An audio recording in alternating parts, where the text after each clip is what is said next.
piga kelele, mwizi! Usiku ule, lakini kitu kilichobaki kwenye udongo nje ya nyumba yangu hakikuwa cha mtu mzima, kilikuwa miguu ya mtoto.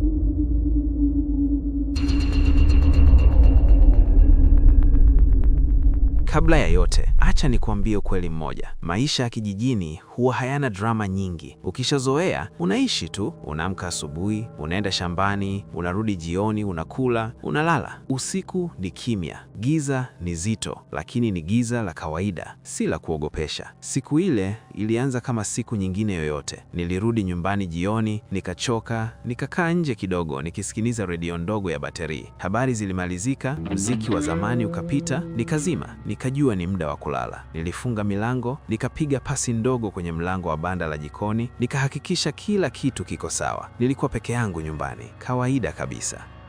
Kimya kilikuwa zito kuliko kawaida. Hata mbwa hawakuwa wanabweka. Nililala, nikajifunika shuka, nikaanza kusinzia. Ndipo nikasikia sauti. Si kelele kubwa, si kukimbia, ni hatua za polepole juu ya udongo. Hatua, kimya, hatua tena. Nilijaribu kuzipuuza. Kijijini, sauti nyingi hutokea usiku, lakini hii haikuwa sauti ya mnyama. Ilikuwa ya mtu anayejua yuko wapi. Nikafumbua macho, nikakaa kimya. Moyo ukaanza kwenda mbio taratibu. Sikupumua kwa nguvu, nilitaka kusikia vizuri zaidi. Hatua zile zikakaribia, nikahisi kama zipo karibu na banda la jikoni. Ndipo nikasikia kitu kikiguswa, sio kuvunjwa, ni kama mkono unaguswa, unajaribu kufungua bila kutoa sauti. Hapo ndipo neno moja likanijia kichwani: mwizi. Nilijua nikikaa kimya sana anaweza kuingia ndani, nikijaribu kupiga kelele anaweza kukimbia. Nilichagua kutoka nje. Nikachukua tochi yangu, nikafungua mlango polepole sana sana, kiasi kwamba hata bao hazikulia. Nikaangaza nje. Hakukuwa na mtu, hakukuwa na kiuli, hakukuwa na sauti, lakini chini kwenye udongo laini ulioloana kidogo na umande wa usiku, niliona kitu kilichonifanya nisimame pale pale: alama za miguu. Nilisogea hatua moja mbele, nikainama kidogo, nikaangaza tochi vizuri zaidi. Miguu ile ilikuwa midogo, sio midogo kama ya mwanamke, midogo kama ya mtoto mdogo. Nilihisi baridi ikipanda mgongoni. Nikatafuta alama nyingine za kukimbia, za kugeuka, za mtu mzima. Hakukuwa na kitu. Kulikuwa na seti moja tu ya miguu, na ilikuwa inaelekea ndani ya nyumba yangu, sio kutoka. Nilimeza mate, nikajiuliza maswali 1000 kwa sekunde moja. Ni mtoto gani yuko nje saa 7 usiku na anaingiaje bila kusema chochote? Nilifuata zile alama taratibu. Zilivuka mbele ya mlango wangu, zikapita upande wa banda la jikoni, kisha zikaelekea nyuma kwenye vichaka na ule mti mkubwa wa zamani ambao watu wengi kijijini hawapendi kukaribia. Nilipofika karibu na mti ule, alama zilikatika. Zilikoma ghafla. Hakukuwa na hatua ya kurudi, hakukuwa na dalili ya kukimbia. Ni kama vile yule mwizi alikuwa amesimama hapo kisha akatovea. Sikukaa pale. Nilirudi ndani haraka, nikafunga mlango, nikasogeza kiti nyuma ya mlango, nikakaa kitandani, macho ozi hadi alfajiri. Kila nikisikia upepo nilidhani anarudi. Kila sauti ndogo nilihisi kama kuna miguu midogo inatembea nje ya mlango wangu. Asubuhi ilipofika, nilitoka nje taratibu, kama mtu aliyekuwa anaogopa kukuta kitu kimesimama mbele ya mlango. Jua lilikuwa linachomoza, kuku walikuwa wanapita, maisha yalionekana kurudi kawaida. Lakini moyoni mwangu hakuna kitu kilichokuwa cha kawaida tena. Niliangalia tena pale chini. Alama za miguu zilikuwa bado zipo. Mvua haikuwa imenyesha. Hakuna aliyepita kuzikanyaga. Nilijua sasa hivi siwezi kukaa kimya. Nilienda kwa jirani yangu wa karibu, kisha kwa mwingine.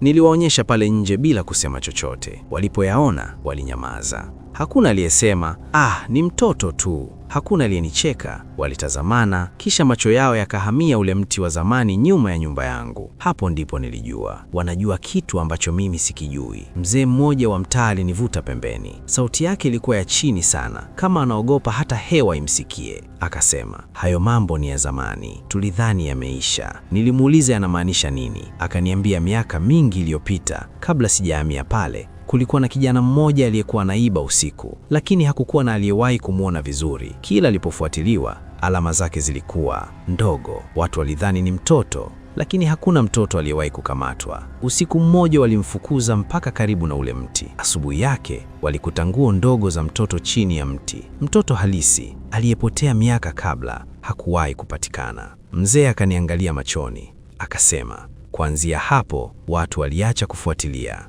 Nikamuuliza kwa nini, akavuta pumzi ndefu. Kwa sababu yule mwizi haibi vitu, anaacha alama tu na anangoja mtu mmoja afanye kosa. Nikamuuliza kosa gani? Mzee akasema, ukitoka nje na ukajaribu kumwangalia uso wake, anaingia ndani yako. Maneno yale yalinikaa vibaya. Nilitaka acheke, aseme ni hadithi ya kutisha tu ya wazee, lakini macho yake hayakuwa ya mtu anayejoke. Kuanzia siku ile niliamua jambo moja, sitatoka nje usiku tena. Lakini mwizi hakuwa amemaliza na mimi. Usiku uliofuata nililala mapema, lakini usingizi haukuja. Nilikuwa nasikiliza kila sauti. Moyo wangu ulikuwa tayari umeshachoka kabla ya saa 6 usiku. Ndipo nikasikia tena hatua zile zile.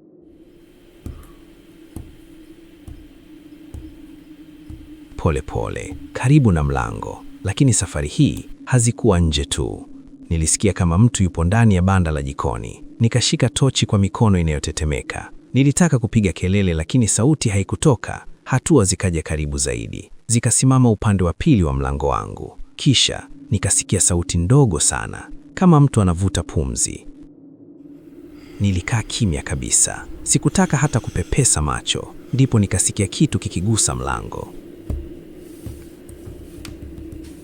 Machozi yalinijaa. Nilijiambia, usiangalie, usifungue, usijibu. Baada ya sekunde zilizoonekana kama dakika, hatua zile zikaondoka. Asubuhi ilipofika, nilipofungua mlango, niliona alama mpya za miguu. Zilikuwa zimeanzia ndani ya nyumba yangu, na safari hii zilikwenda moja kwa moja kuelekea chumbani kwangu. Hapo ndipo nilijua ukweli mbaya. Yule mwizi hakuwa anajaribu kuingia tena, alikuwa tayari ameshaingia.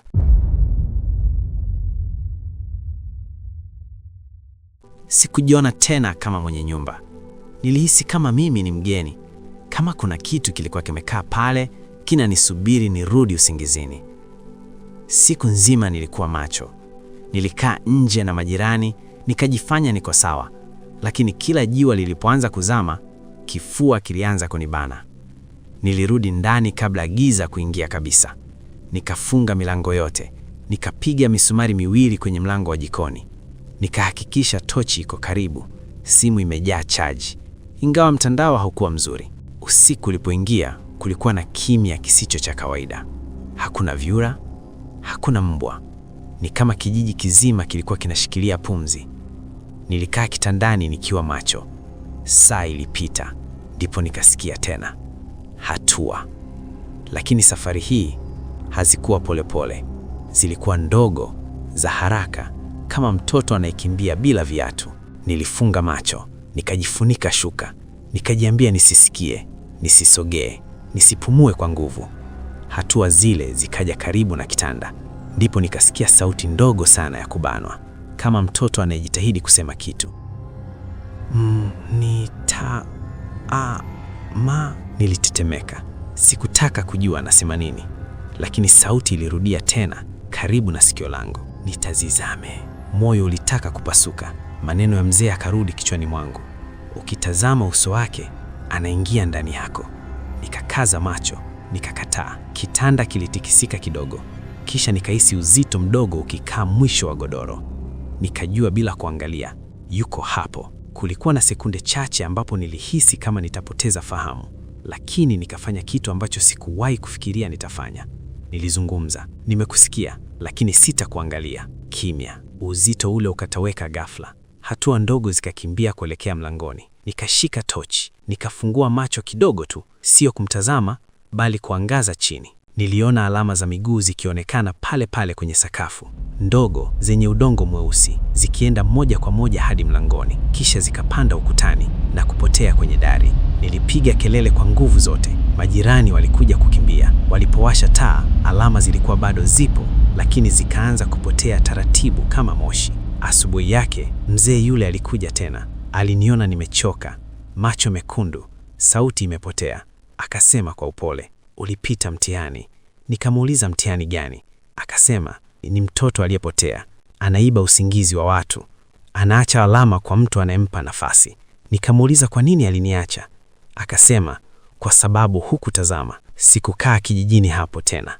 Nilihama wiki ile ile. Niliacha nyumba, niliacha ule mti nyumba ya nyumba. Lakini mpaka leo, kila nikilala sehemu mpya, Nikisikia sauti ndogo za hatua usiku, siwahi tena kuangalia chini, kwa sababu naogopa nisije nikaziona tena alama za miguu ya mtoto zinazoelekea kitandani kwangu.